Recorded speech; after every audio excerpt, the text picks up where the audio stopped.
Well, hi there. This is the monthly update for April 1st, 2014.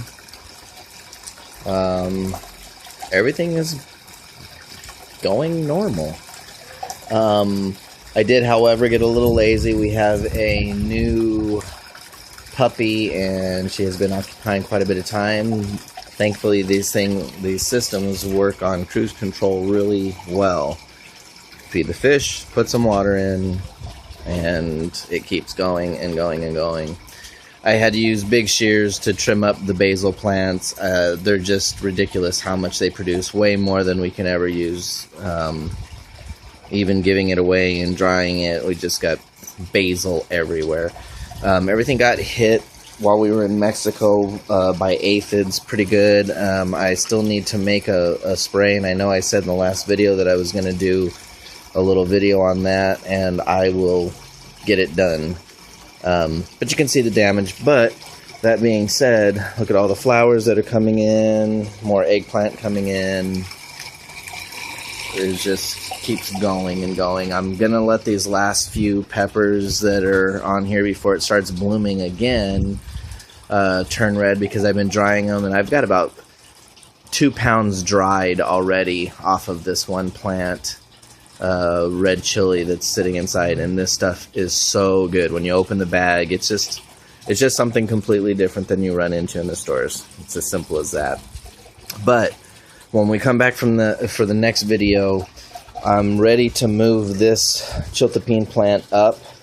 So what I'm going to do is this one basil plant in the back here has been in the system since it was started, and I think it's time to replace it. I'm going to pull that one, and I'm going to put in, since it does so well with low light, I'm going to go ahead and position it back here. I think it'll do just fine. Put another, I think I might even go with a purple also. But I've got to get this avocado tree out of here.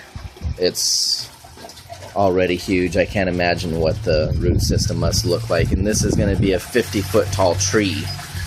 It obviously can't be in the bed, so keep your fingers crossed that I can get this thing out and transplant it successfully into the front yard, and maybe in a few years time we'll have some Hall avocados growing in the yard. But I'm going to go ahead and pull this chili plant out. I'm going to put this chili plant in to the bed, and just to show you the difference, this plant, I had a second one, and it's full bloom, and have been getting chilies off of it in dirt.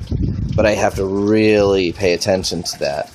Now, this plant, with being in the bed, it gets drained, and pepper plants aren't supposed to like wet feet. So with the drainage, this plant has done well. But with this NFT system, the problem that we have is that this plant's roots are always in the water. So you see it looks healthy and everything, but it also looks stunted. The growth isn't what it should be, and it's not blooming like the other one is. But look at the root system on it. I mean, the root is gigantic. I can't even get it into the whole picture without turning the camera sideways. The root system is 2 feet long on it. So I have a feeling when it goes into this bed, it's just going to go nuts. So keep your fingers crossed with that. We've been getting, a handful of strawberries off every week or two. Sorry, putting those roots back into the tube. The strawberry plant looks great. It's always got some on the way, some ripening. Oh, there's one. And they're really good. The puppy seems to like eating strawberries as well, and so I might actually have lost some to her already. But other than that, the water chemistry, this is the pH, and I want it between 6.8 and 7.0. Ideally 6.6 would be better for the plants, but we're right there. The pH looks perfect. Nitrite should be about zeroed out. I need new solution for my ammonia test, but the fact that the nitrite is zeroed out tells me that the bacteria is working, and then you can see the nitrate level is just, it's 80 or above, which is awesome. That's tons of plant food, and that tells me that even without testing my ammonia, that the bacterias are doing what they're supposed to be doing and converting. So I would imagine that at most we're at that slightly green, 0.25, which is perfect. The water is nice and clear. Everything is working really, really well. For a year and a half on down the road, there's just nothing to say other than once it gets established, feed the fish, put some water in the system every couple days, and watch your iron levels. And with that, the iron levels, the chelate of iron once a month or so. Just follow the directions on the can. But I have been started using this Maxi Crop. And this stuff, since I started using this Maxi Crop, once every 2 weeks to a month. It just depends on the plants. Keep an eye on them, and if you start seeing a little bit of yellowing, well, that's showing an iron deficiency. Hit it with a cap full of this, and it's gone. But since I've started using this, I have not touched the chelated iron.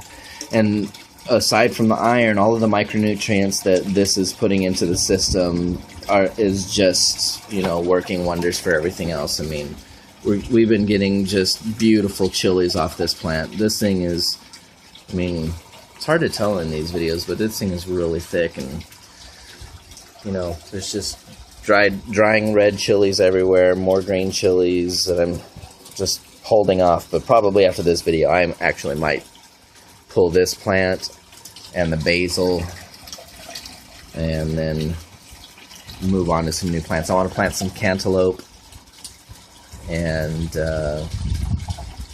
we'll see what else. So thanks to all the new subscribers. Thanks to all of the subscribers that have stuck around.